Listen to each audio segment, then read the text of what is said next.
Assalamualaikum dan salam sejahtera. Kita bertemu lagi di Sembang-Sembang ASMB.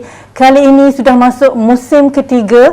Anda meluangkan 10 minit saja bersama kami untuk kita sama-sama menimba ilmu untuk belajar menguruskan kewangan kita dengan lebih baik, menguruskan bajet harian, hutang, pelaburan, pewarisan dan macam-macam lagi.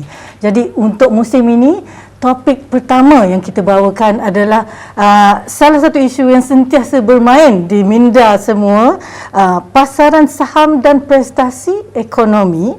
Apa kaitannya dengan ASB? Selalunya pengumuman dividen ASB ni yang paling ditunggukan orang ramai kan.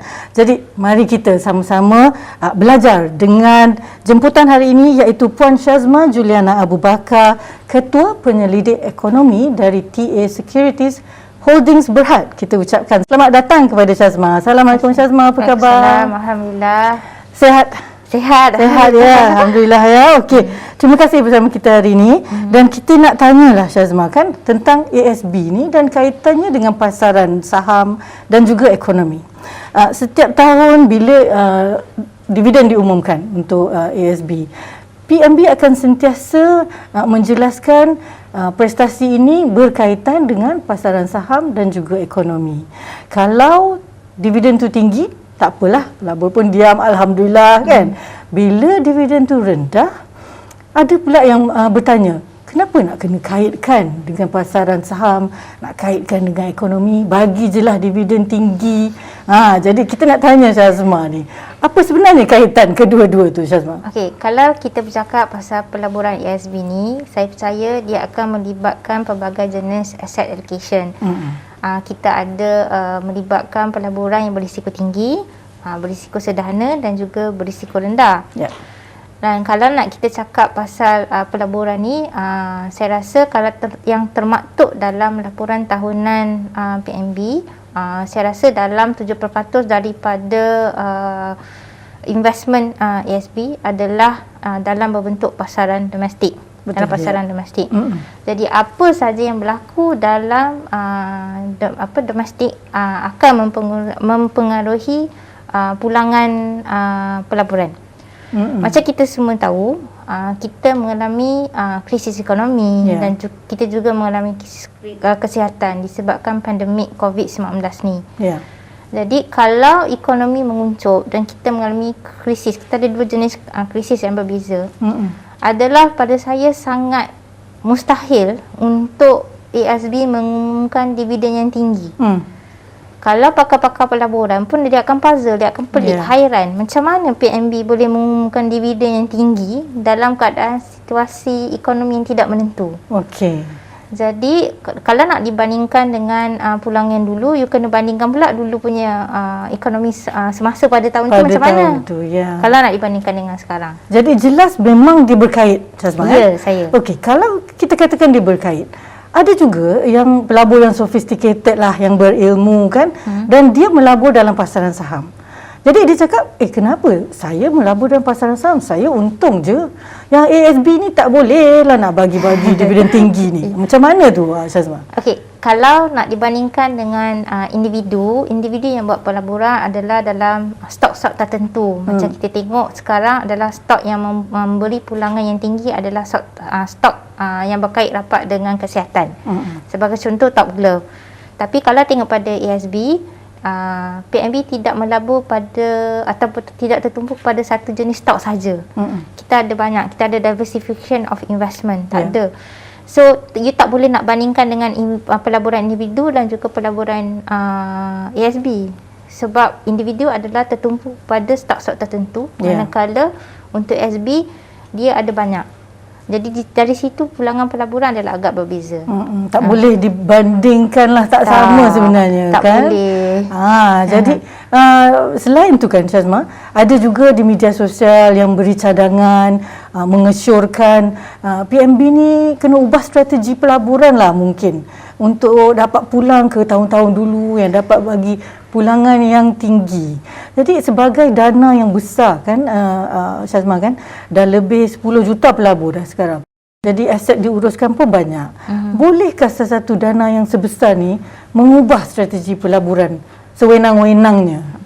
Kalau kita nak mengubah strategi pelaburan yang melibatkan lebih daripada 10 juta ahli, kita bukan jenis yang bangun tidur je, oh hari ni mari kita melabur di pasaran luar negara. Dia tak boleh buat macam tu sebab dia adalah melibatkan mandat daripada orang ramai. Jadi saya percaya pihak pengurusan ESB mempunyai kepakaran atau mempunyai ilmu pengetahuan di manakah sektor ataupun aset-aset yang boleh memberikan pulangan. Macam saya kata tadi, kita ni ada aset yang berbeza-beza. Kita ada aset berisiko tinggi, aset berisiko sederhana dan aset berisiko rendah. Dan saya percaya setiap strategi pelaburan adalah memberi pulangan dividen yang optimum setiap tahun. Kita tak nak sangat dividen yang tinggi ataupun pelaburan yang tinggi dan sekelip mata. Bila you ubah strategi secara mendadak, dia akan memberi pulangan yang negatif. Lain so baik-baik orang kita nak menyukakan ahli ni, tiba-tiba kena menjawab dengan ahli. Kenapa pelaburan untuk tahun tu adalah semakin teruk. Ataupun tak ada pelaburan pun, tak ada keuntungan pun, you kerugian.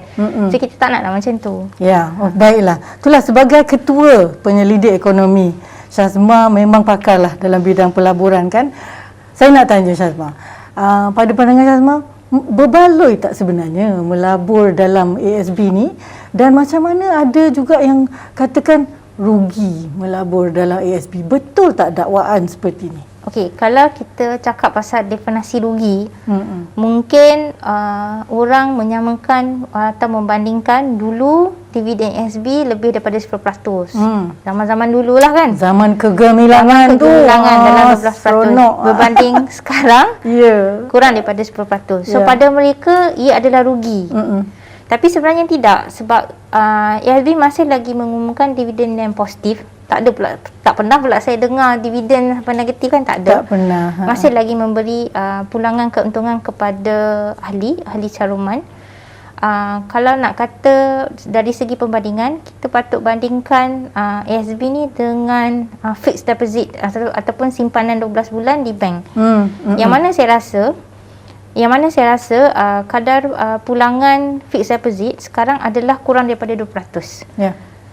So tak pernah saya dengar dividen ASB dalam 2%. Tak begitu pernah rendah kan? sekali. Begitu rendah tak sekali. Pernah, So kalau you nak compare, maknanya kalau nak compare betul-betul. You tak boleh nak cakap kata kerugian. Dia masih lagi memberikan pulangan yang positif. Jadi perkataan rugi tu dah salah sebenarnya, dan dakwaan tu pun salah kan? Dan kita pun dah berkait, kita dah cakap tadi, pelaburan ASB adalah berkait rapat dengan prestasi saham dan juga prestasi ekonomi.